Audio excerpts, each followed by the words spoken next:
샘터 가족 여러분 안녕하십니까. 샘터지기 김덕겸 목사입니다.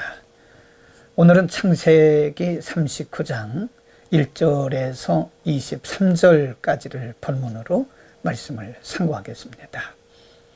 오늘 본문에서는 요셉이 드디어 애굽의 보디발이라고 하는 사람의 집에 노예로 팔려오고 거기서 사는 동안에 일어났던 일들을 기록을 하고 있습니다.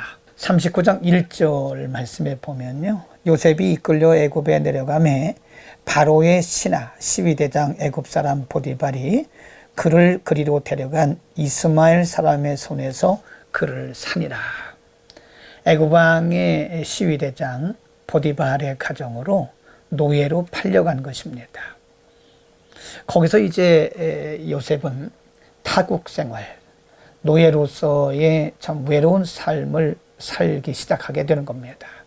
그리고 그곳에서 지내던 얼마 이후에 요셉에게 또 다른 일이 일어나게 됩니다.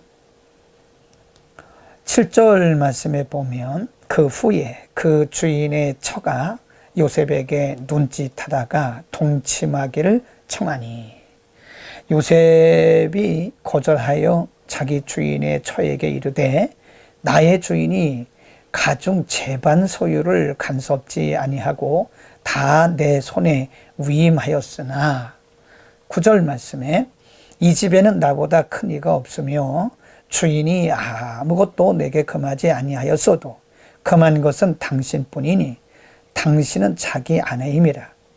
그런즉 내가 어찌 이 큰 악을 행하여 하나님께 득죄하리이까. 10절에 보면 그럼에도 불구하고 그 보디발의 아내가 날마다 요셉에게 동침하기를 청합니다. 그러나 요셉은 거기에 응하지 않고 끝까지 거절을 하게 되니까 12절 말씀에 그 여인이 그 옷을 잡고 가로되 나와 동침하자. 요셉이 자기 옷을 그 손에 버리고 도망하여 나갈새 그가 요셉이 그 옷을 자기 손에 버려두고 도망하여 나감을 보고 자기 남편에게 거짓 말을 합니다. 이렇게 말합니다.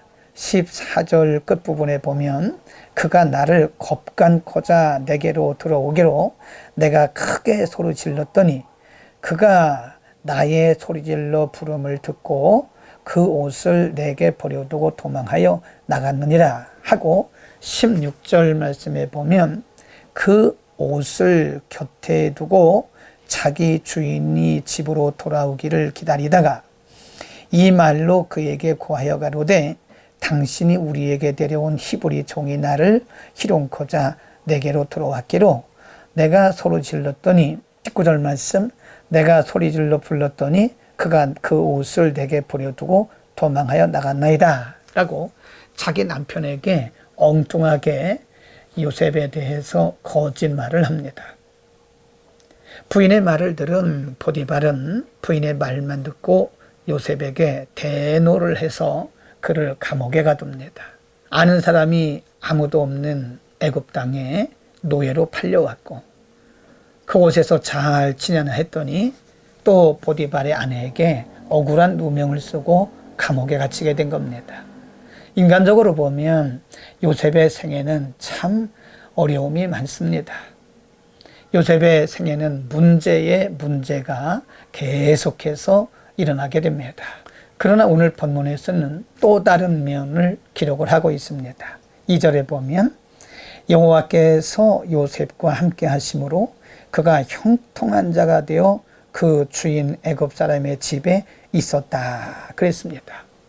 5절 말씀에도 보면 그가 요셉에게 자기 집과 그 모든 소유물을 주관하게 한 때부터 여호와께서 요셉을 위하여 그 애굽 사람의 집에 복을 내리셨다. 요셉이 형통한 사람이 되었습니다. 보디발의 집에 있을 때는 보디발의 집에 있는 대로 또 감옥에 있을 때도 마찬가지입니다.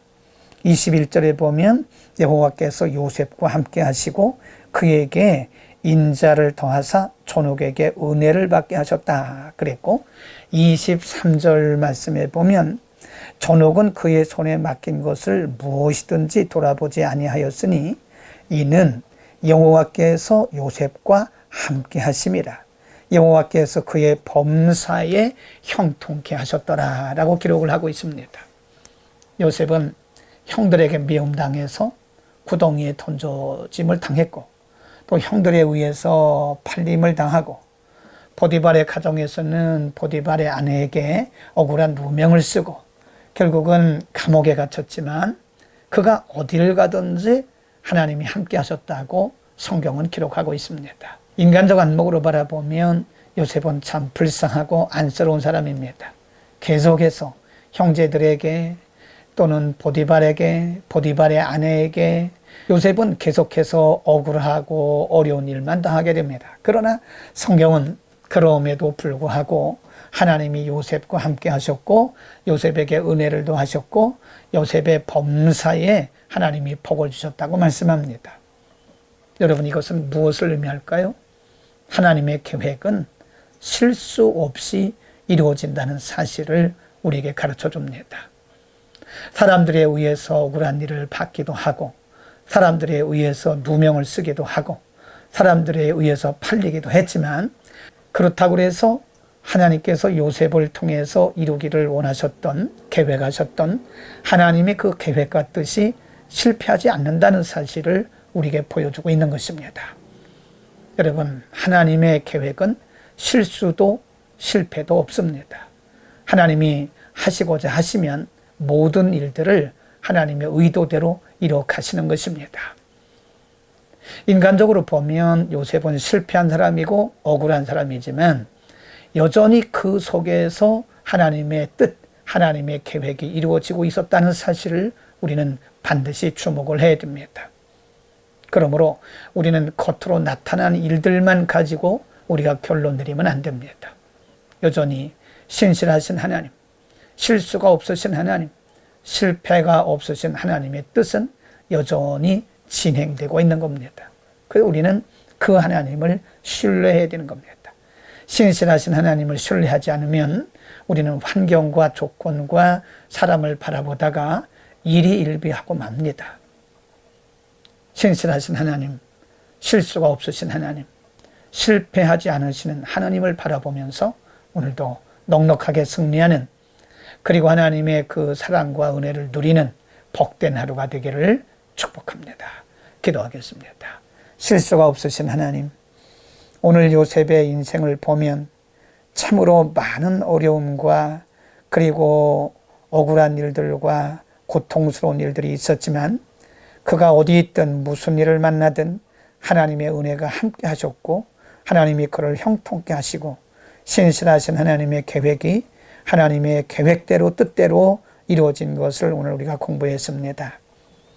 우리 주변에서 일어나고 있는 여러 가지 일들, 조건과 환경이나 사람 바라보고 우리가 좌고우면하지 말게 하시고, 그럼에도 불구하고 여전히 일하시는 신실하신 하나님, 실수 없이 하나님을 바라보면서 오늘도 넉넉히 승리하게 하옵소서. 예수 그리스도의 이름으로 기도드립니다. 아멘.